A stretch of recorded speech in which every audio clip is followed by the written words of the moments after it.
Is up, everybody?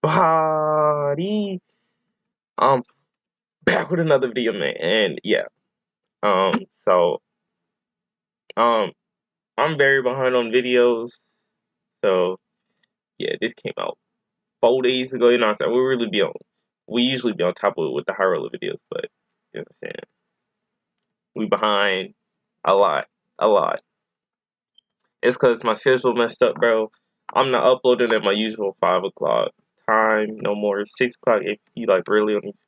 But yeah, you know what I'm saying? Listen to it. It's really going to happen by Jimmy Harrell. Listen to it. You know what I'm saying? I already didn't talk too much, you know what I'm saying? The Phoenix Suns and the Milwaukee Bucks in the NBA Finals. Who would have thought? I mean, the Bucks, Facts. as odd as it feels that they've actually made it, I think it was almost a matter of time considering their rise over the last few seasons. Yeah. But the Suns? Yeah. The Phoenix Suns, Facts. you can't help but to feel happy for them because they weren't supposed to be here. At the moment, the Suns are favored to win the finals at minus 190 odds. But this wasn't always the case. At the beginning of the season, the Suns were not favored. Ain't gonna lie, if you used to bet on this before the season started, oh my god, you'd be up crazy. oh brother, you'd be up crazy. Favored to win the title. They also didn't have the second best odds, or the third, or fourth, or fifth, or sixth, or seventh, or anything close. 15th.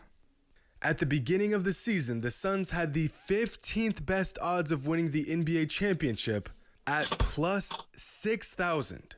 And this got me thinking, if the Suns win the title this season, are they the least likely NBA champions ever?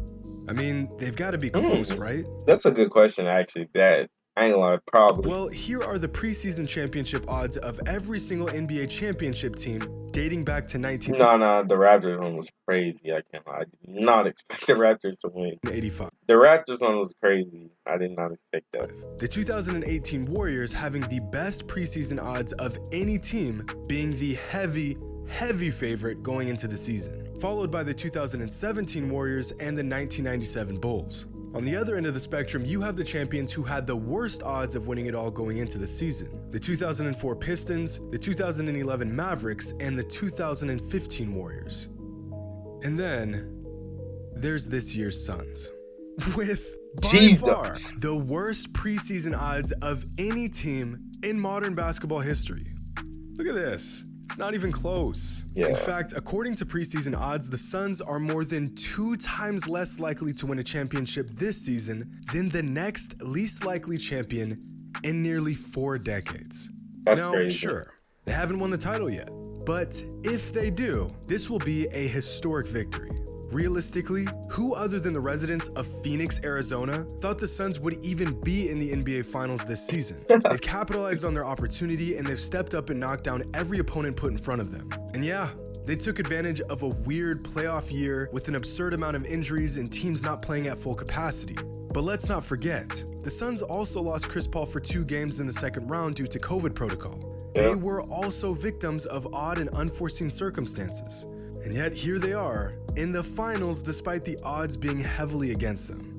On a side note, of all these champions, here are the teams who were favored to win the title going into the season, which means odd makers picked the correct team less than half the time.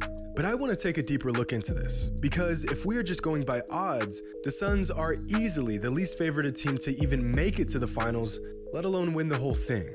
So let's take a different approach at this. Now, see these numbers?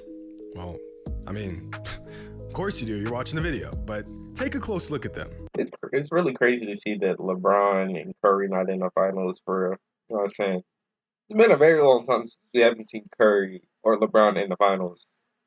Very long, very long time since that has happened.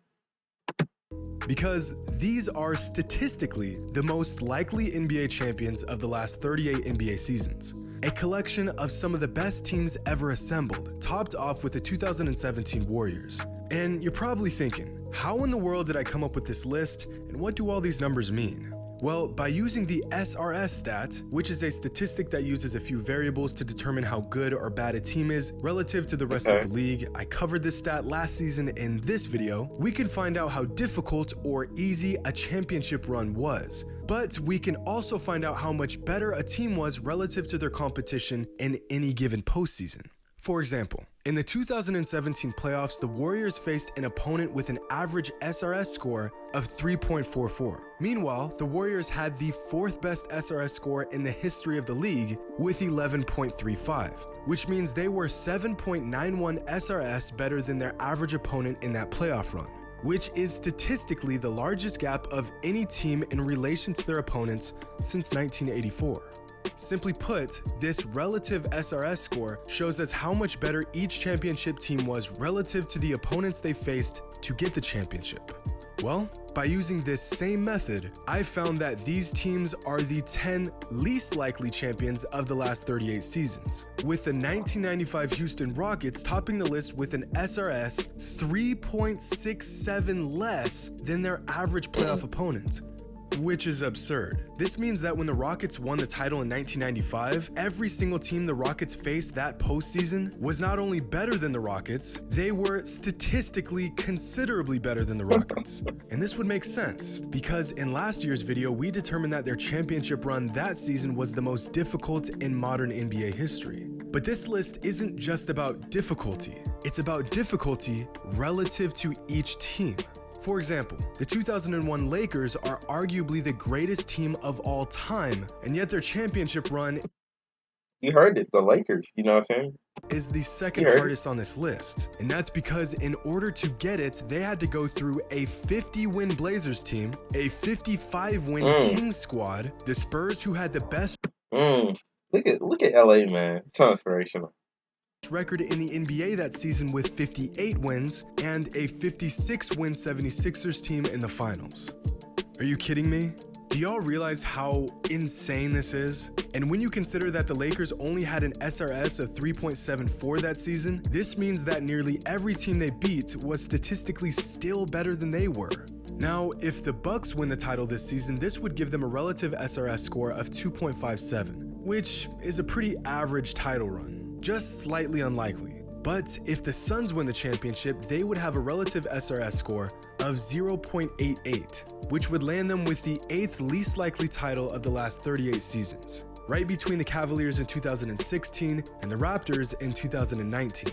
The Suns have beat the returning champs in the Lakers, they've defeated the league MVP in the Nuggets, and they beat the heavily favorited Clippers. And it would only be fitting that Chris Paul wins a championship in this fashion. Possibly the most unlucky player of our generation. Because if you look at a timeline of CP3's career and what has unfolded for him, it's honestly shocking that he hasn't won a ring yet. Bro, I really thought he was going to win the chip with that Clippers team. That Clippers team was crazy with him, Jamal Crawford, Blake Griffin, DeAndre Jordan. That Clippers team was crazy. We can all recall the NBA's decision to veto Paul's trade to the Lakers in 2011, a decision that altered the NBA for years. We are all witnessing what Chris... They know what would have happened if that trade would have won, bruh. LA already on top. They've been on top then. Paul can do with Devin Booker and a scrappy young Suns team. Just imagine what he would have done with Kobe Bryant and an experienced Lakers organization just one season removed from back-to-back championships. It is no stretch to say that this potential Lakers team would have been one of the favorites to win the title for multiple years. But they would have been like, how the Warriors are. Of course, this never happened. Then there's the monumental collapse the Clippers had in the 2015 playoffs. After being up 3-1 in the second round against the Rockets, fate would have it that Paul would not see the conference finals, since the Rockets went on to win the next 3 games, completing the dreadful 3-1 comeback. Fast forward to the next season in the 2016 playoffs, and after going up 2-0 to the Blazers in the first round, both Paul and Blake Griffin go down with injuries, allowing the Blazers to win 4 straight games. And then, of course, one of the most overlooked what-ifs in recent NBA history, Chris Paul's hamstring injury in the 2018 Western Conference Finals. The Rockets were up 3-2. They had all the momentum. This was their series to lose. So that's exactly what happened. After going down with an injury with just 50 seconds left in the fourth quarter of Game 5, Chris Paul would never return to the series and the Rockets would go on to lose the next 2 games, sealing their fates as just another third-round exit. Chris Paul has been the victim of 2 of the biggest what-ifs of our entire generation. So although I'm not a Suns fan, and I'm actually very neutral in this whole thing, Yeah, literally everyone is rooting for Chris Paul. Literally everyone. I recognize the magnitude of what Chris Paul and the Suns have accomplished. The point guard and his disciples, 2 wins away from beating the Bucks and beating all the odds. Hope you all enjoyed, and as always, until next time. Facts. But yeah, that's gonna be the end of this video, bro. Like, comment, subscribe, and we out, bro.